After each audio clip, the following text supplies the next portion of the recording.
Bienvenidos a conocer a los zapotecas, el podcast donde exploraremos las culturas originarias que han dado forma a México.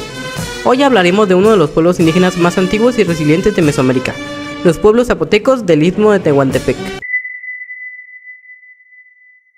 Los zapotecos, también conocidos como Viniza, que significa la gente de las nubes, tiene sus raíces en el actual estado de Oaxaca, pero su influencia se extiende también a partes de Puebla, Veracruz y Guerrero.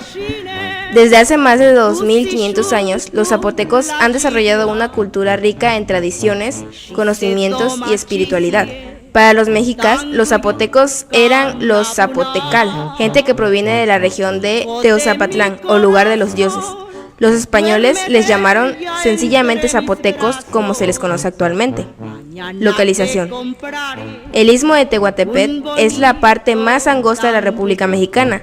Se localiza al sureste en el estado de Oaxaca. Está conformado por los distritos de Juchitán y Tehuantepec y colinda al norte con el Istmo Veracruzano, al sur con el Océano Pacífico, al oeste con la Sierra Juárez y con la Sierra Madre del Sur, y el este con el estado de Chiapas. Antecedentes históricos. La tradición oral mantiene las leyendas de los Minigulazá. ¿Sabías que son la gente más antigua y antecesora de los Vinizá? A las figurillas que aparecen en las excavaciones, al arar la tierra o cuando llueve, se les llama principalmente Vinigulazá, y es la prueba ancestral que dejaron estos habitantes como evidencia de sus antepasados en las tierras del Istmo. Esta leyenda da razón del origen de los zapotecas antes de la llegada de los españoles. Esta región era parte de la ruta que utilizaban los zapotecas o mexicas para ir al Centroamérica, por lo que estos trataron de imponer su dominio comercial y militar, lo que ocasionó muchas guerras. Finalmente se llegó a una alianza zapoteca-mexica mediante el matrimonio de la hija de Huitzol y Coxijoesa, el señor de los zapotecas. A la llegada de los españoles, habían dos reinos zapotecas: Xachilá, gobernado por Coxijoesa, y Tehuantepec, gobernado por su hijo Coxojopí, influidos por la leyenda del regreso de Quetzalcóatl. Los zapotecas recibieron con gusto a los conquistadores, quienes no tardaron en despejarlos de sus territorios. Hacia 1660 se produjo una rebelión de Tehuantepec contra el dominio español, que fue sofocado al año siguiente. Lengua. Al poblarse los territorios mesoamericanos en el año 7000 a.C., coexistieron dialectos emparentados entre sí. Alrededor del año 4000 a.C. se produjo la distinción de Otomahue, donde proviene el mixteco, el otomí, el chinanteco y el zapoteco. El zapoteco del Istmo es un producto de una posterior separación que se produjo alrededor del año 1500 a.C. Una de sus mayores contribuciones fue la fundación de Montalbán, una ciudad sagrada y centro político construido en lo alto de una montaña. Desde allí, los zapotecos consolidaron una civilización con su propia escritura jeroglífica, un calendario, arte y organización social. Así como las otras culturas mesoamericanas que has visto, los zapotecos tenían un régimen político teocrático, el cual tenía como principal autoridad a los gobernantes sacerdotes. La religión también era muy importante para ellos. Los siguientes estratos sociales son muy parecidos a los de los mayas y los teotihuacanos. En primer lugar, están los gobernantes sacerdotes, quienes dirigían la ciudad. También había un grupo de comerciantes que se dedicaban a conseguir recursos que no se podían encontrar cerca de Montalbán. Recordarás, por ejemplo, que se ha mencionado que había un grupo de mercaderes que vivían en Teotihuacán. Un grupo más eran los guerreros, quienes se encargaban de conquistar otros pueblos y conseguir tributos, alimentos, objetos o vestidos para satisfacer las necesidades del grupo dominante, además de atrapar prisioneros de guerra. Finalmente estaban los campesinos y artesanos. Ellos vivían en barrios y tenían diferentes oficios. Algunos se dedicaban a la albañilería, eran pintores, otros selladores de piedras y alfareros, así como otros se dedicaban a tejer telas. Con su trabajo mantenían a los demás grupos sociales.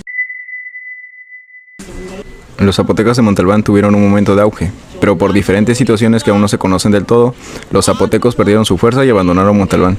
Esto fue entre el final del periodo clásico y el inicio del posclásico, momento que aprovecharon los mixtecos para comenzar a volverse más fuertes e imponentes en la región. Pero los pueblos zapotecos no son solo historia antigua. Hoy en día existen más de 400.000 zapotecos que continúan hablando su lengua y practicando tradiciones que han pasado de generación en generación. En los valles centrales, en la Sierra Norte, en el Istmo de Tehuantepec, los zapotecos están vivos. Tejen, cultivan y celebran. Conserva su identidad a través de fiestas patronales, danzas, medicina tradicional y, sobre todo, su comunidad. La lengua zapoteca, aunque en riesgo en algunas zonas, sigue siendo un pilar de su cultura. En lugares como Juchitán, Guelatao o Teotitlán del Valle, aún puedes escucharla en el día a día, en los rezos, en los cuentos y en la vida cotidiana. La religión de los zapotecas. Una de las civilizaciones más importantes de Mesoamérica era la politeística y estaba profundamente ligada a la naturaleza, los ciclos agrícolas y la cosmovisión. Dioses y deidades. Los zapotecas adoraban a una gran variedad de dioses, muchos de ellos asociados con los elementos naturales, astros y actividades humanas. Algunos de los dioses más importantes eran Cosijo, el dios del rayo, la lluvia y el trueno. Era una de las deidades más importantes debido a la dependencia de la agricultura en la región. Pitao Kosovi, dios del maíz y la abundancia, esencial para la subsistencia. Sho, dios de los terremotos, relevante en una zona sísmica como Oaxaca. Pitao Sa, dios de la medicina y la curación. Pitao Peselao, dios de los muertos y el inframundo. Pitao Shikala, dios del amor y los fuegos. Y Pitao Huichina, diosa relacionada con la pesca y los ríos. Cosmovisión. Los zapotecas tenían una visión del universo dividida en tres planos. El mundo superior, lugar en donde habitan los dioses y los astros. El mundo terrenal, donde vivían los seres humanos. Y el inframundo, lugar de los muertos gobernado por Pitao Peselao. Ritos y ceremonias. Las ceremonias religiosas eran fundamentales en la vida de los zapotecas. Incluían ofrendas. Se realizaban ofrendas de alimentos, flores, animales y en ocasiones sacrificios humanos para honrar a sus dioses. Calendarios rituales. Utilizaban un calendario de 260 días para organizar ceremonias religiosas y otro de 365 días para actividades agrícolas. Sacerdotes. Los sacerdotes eran los intermediarios entre los dioses y los humanos, dirigían las ceremonias y realizaban interpretaciones de augurios. Creencias sobre la muerte. Los zapotecas creían una vida después de la muerte. El destino de las almas dependía de cómo habían vivido. Los muertos eran enterrados con ofrendas para su viaje al inframundo. Templos y centros ceremoniales. Construyeron grandes centros ceremoniales como Montalbán y Mitla, donde se realizaban rituales para adorar a sus dioses. Estos tenían plazas, templos y tumbas decoradas con pinturas y relieves. Influencias y sincretismo. Con el tiempo, la religión zapoteca se vio influenciada por otras culturas mesoamericanas, como los mixtecos y los mexicas.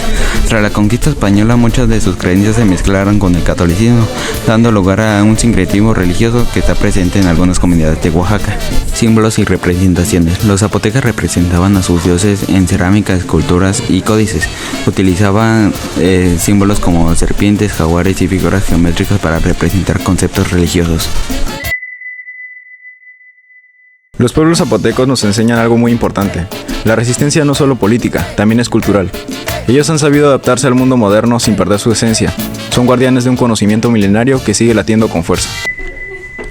Muchas gracias por acompañarnos en este viaje al corazón de los pueblos zapotecos. Si te gustó este episodio, compártelo y síguenos para seguir descubriendo las raíces que nos definen. Esto fue nuestro podcast. Muchas gracias por su atención. Los esperamos en el próximo episodio.